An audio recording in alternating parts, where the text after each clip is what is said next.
All right, welcome to the first episode of Inside the Power Play. Inside the Power Play is a short video series where we dive into the power plays that we helped develop with clients. And the first guest that we have on the show is Nick LeRoy from Nick LeRoy Consulting. Hey, Nick. Hey Rob, how you doing? Good, good. Why don't we start by just getting a brief background and overview of who you are and what you do? Absolutely. So my name is Nick LeRoy. I've been SEO consulting for 15 years. The first 10 years, kind of in an agency setting, working for other people. And the last 5 years, working as an independent SEO consultant for myself. So everything is, fun and exciting every day.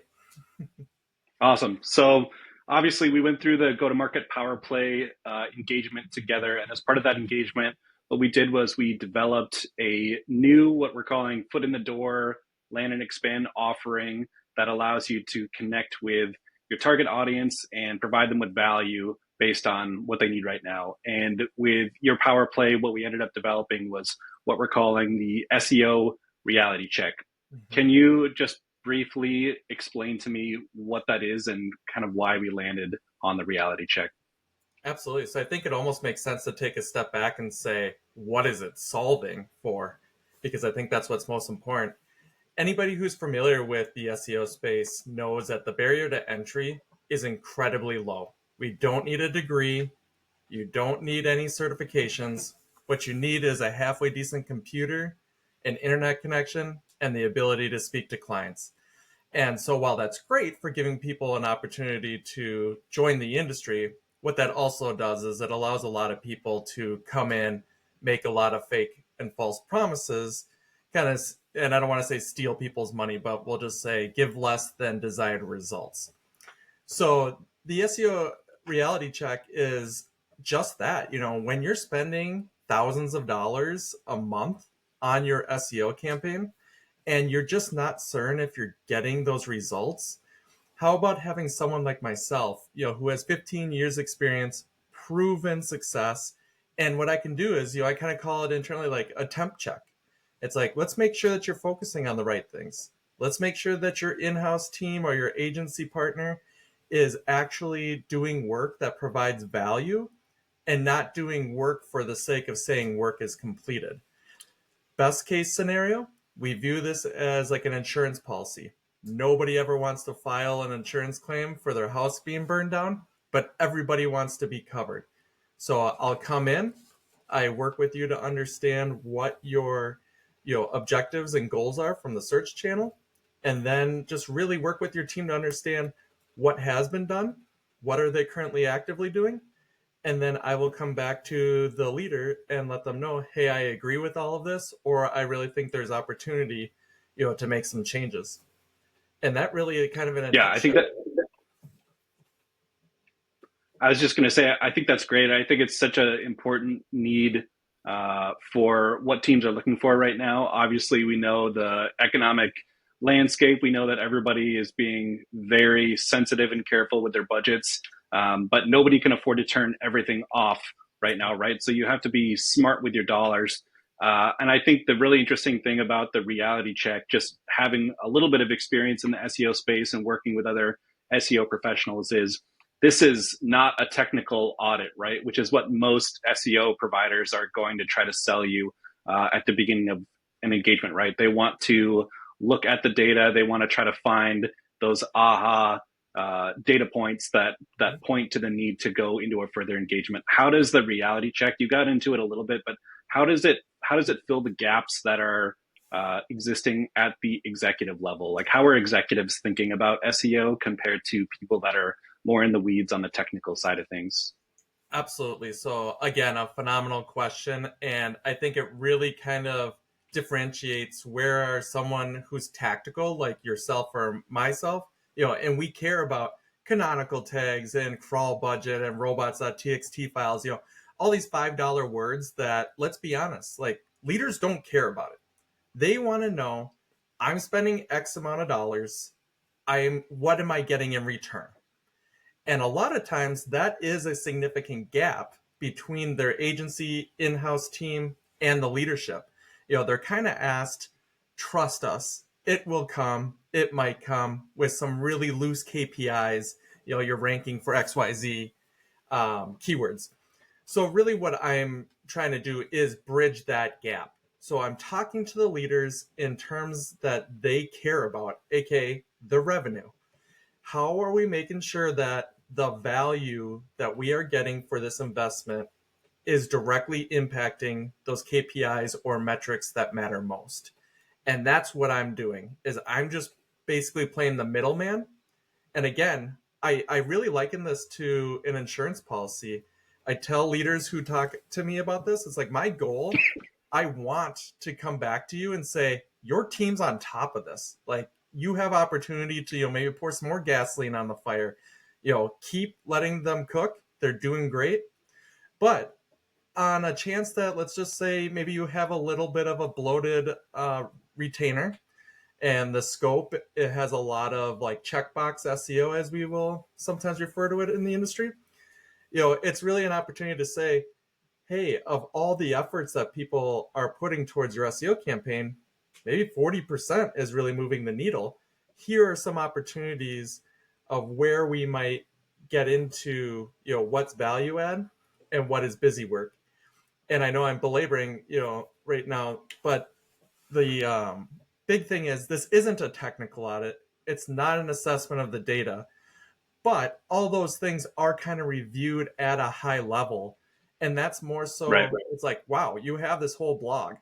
Like, is it visible? So yes, I'm going to take a look at it, but it's not for me to tell you have 32 broken links. It's about me telling you your team is actively growing the online presence of the blog or whatever it might be. Yeah, I think that's super important. And I know, just working with my own clients, the value of having that objective third party who can come in and really peel back the layers, understand not just at a technical level, like you said, but also just from a business standpoint, from an objective standpoint, things that are tied to revenue and growth. Super important to have. And I know executives are thinking about that. I wanted to ask just a follow up question on technical audits, because I think in our industry, in the marketing industry, the word audit can mean a lot of different things, and not everybody has the best reaction when they're being sold a technical audit, and not all technical audits are created equal. So I just wanted to see if you had a perspective to share for anybody that's talking with SEO professionals who are selling them a technical audit, or they've had experiences with technical audits. What's your perspective on that as it relates to your industry? Yeah, full transparency. And Rob, you know this, but I'm a technical SEO dork at heart over and over again. I mean, that's what I love. The bigger and hairier website, the better. But the reality is, and I used to do this myself, I've spent lots of time to get out of this habit, but our industry loves to sell the idea of a technical audit, and then the result is this 100-page packet of all these microscopic issues with your website.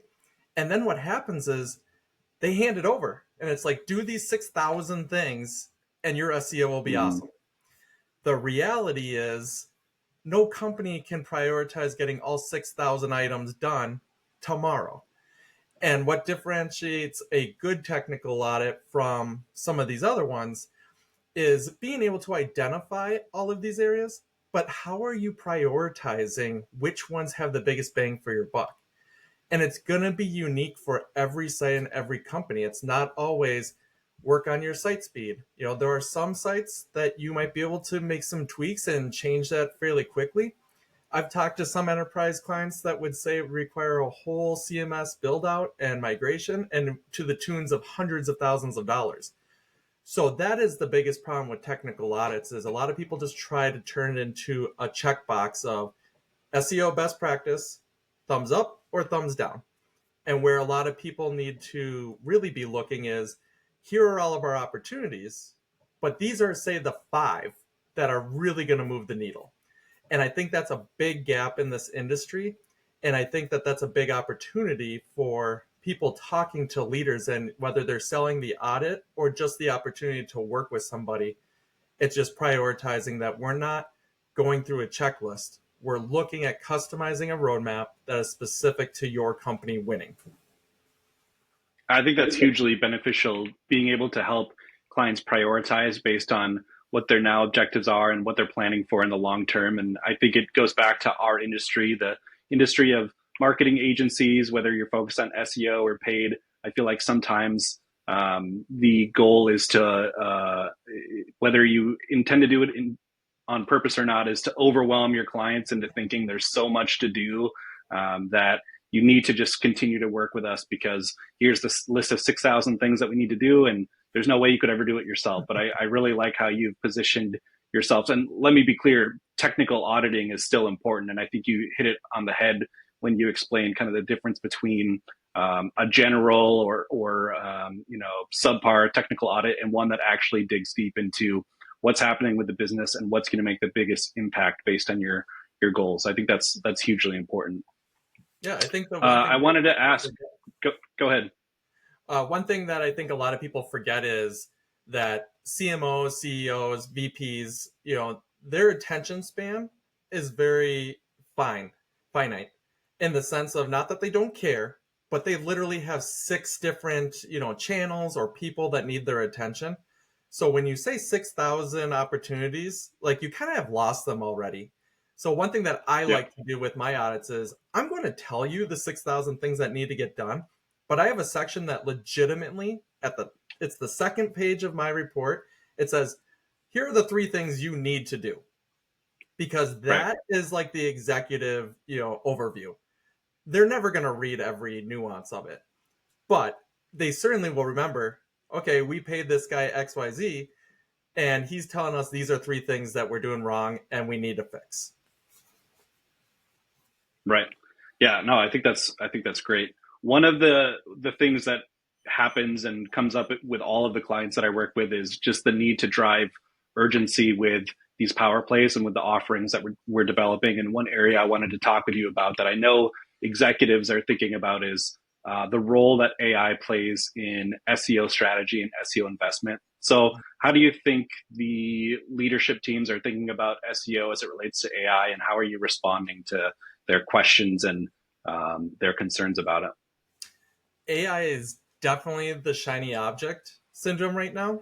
I think people kind of look at it 2 different ways. They're either seeing it as a silver bullet to cut, the marketing costs to get, a certain return, or they're viewing it as a resource that just helps amplify the resources and the budgets that they're already putting in.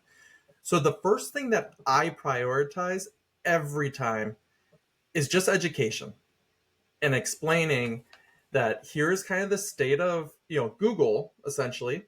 Also, how they are implementing AI, specifically with their AI overviews for anybody who's been seeing those in the search results, and how that's very likely impacting their site, because everybody right now, for their informational queries, is seeing like a 20 to 30% drop in organic traffic. So it's really setting these expectations for, this is what it is, this is what it's not, here's the impact that we're seeing kind of globally. And then I go into a bigger conversation of saying, here is how I would leverage AI to help scale some SEO. And here are some other ways to be able to measure it. So without, continuing to ramble on, one thing that I don't feel like people are doing enough is SEO gets very much measured in a bucket of go to analytics, identify organic search as a channel, and whatever those numbers are, that's your performance. The reality now is organic search is more organic marketing, or as I've been referring to as like non-paid marketing. So why aren't we measuring the referral traffic from, say, a ChatGPT, a Perplexity, a Gemini, and saying, while we understand that Google is taking a lot of this traffic back, we're also gaining a little bit of visibility through these answer engines, these LLMs. And it's just giving these CEOs, the leaders, a better understanding of where we are today and how we should be thinking about it moving forward. Yeah, I think that's great. I think at the end of the day, what you're providing teams is clarity and confidence, right? Clarity that they understand some of these new technologies and how to interact with them, how to pull data from them, and then the confidence that they need to informed decision making about budget, about team resources, about strategies going forward. So I think that's great. I love that you're focusing on AI. I think it's a hard time right now for a lot of consultants and freelancers. Some of them are trying to avoid it at all costs. Some of them are diving headfirst into it, and it's the only thing that they're focusing on. And I really appreciate the perspective that you have, where you're blending it into what's always existed for your clients, which is actionable insights that they can use to inform decision making. So I think that's great. Yeah, I think if there's Okay. anything we've learned in SEO is things aren't black or white. Everything is a shade of gray. So pretending that AI doesn't exist is not the right solution, but pretending that, Right. business can no longer move forward without being 100% run by AI is not the solution either. Right. Yeah, that's a good point. Okay, I want to give you some time to talk a little bit more about the SEO reality check. So just give me an idea of who an ideal fit is for this reality check, and then what they can expect to walk away with at the end of the engagement that you take them through. Yep. So I think the best way to be able to do it is to actually ask some questions. If you say yes to any of these, we should talk. The first question, and probably the most important, is do you know what type of return you're getting for your investment? Is it really clear that you're paying 10 grand a month, and are you getting $100,000 back, or are they just giving you a checklist of things that are being done? So if you are not aware of what the value is that you're getting or not getting, that is a number one reason to consider this. The number two thing is, we already talked about how leaders don't have the time or resources to be the experts in every field.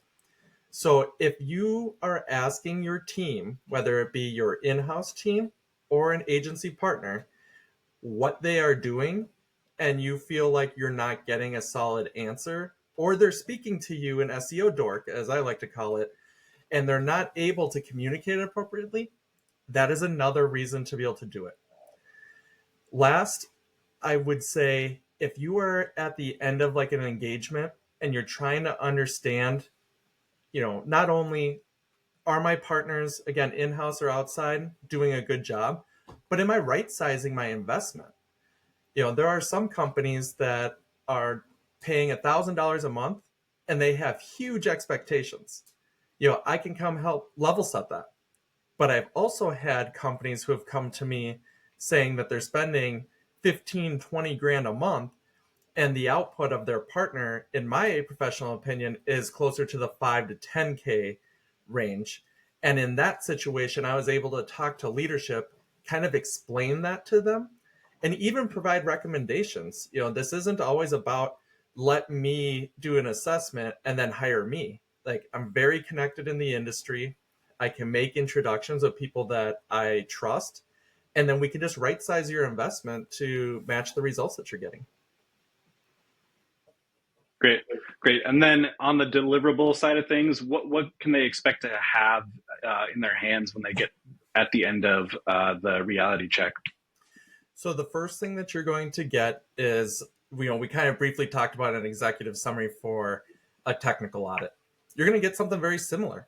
The goal here is not to give you 50 pages of things that are being done or not done. I'm going to give you an executive overview. This is what I think, with my professional experience, is the current state of your SEO. Is the strategy lined up? Is it set and is it proper? Is it being executed appropriately? Is it being measured appropriately? And again, as we have been kind of talking about, the theme of this, are the results that you're getting appropriate for the investment that you're making? So I will give you that assessment right there. And then based off of that, I will give you some recommendations, what we have talked about before. And this is going to be, again, it's not the result of a technical audit or anything like that, but it's going to say, like, if I were working on your site, here are some other things that I'd be looking at or asking questions. And I just think that at the end, you should be able to kind of get a sense of confidence that where you're investing and who you're partnering with is working or not working. And if it's the latter, what you should be looking for, and recommendations for how you can right size it so that you can get the most from your SEO investment. I think it's great. I think it's a strong offering, super timely based on what everyone is looking for right now, based on what budgets and teams and resources are looking like this quarter and this year. So super excited to see you launch it, and I'm excited to hear how it goes. I want to thank you for your time, talking with me a little bit about your SEO reality check, the power play, and yeah, it's a good first interview. I appreciate it. Yeah, thank you so much, Rob. I really appreciate the direction, and I couldn't have done this without your help. Great. Alrighty, we'll talk soon.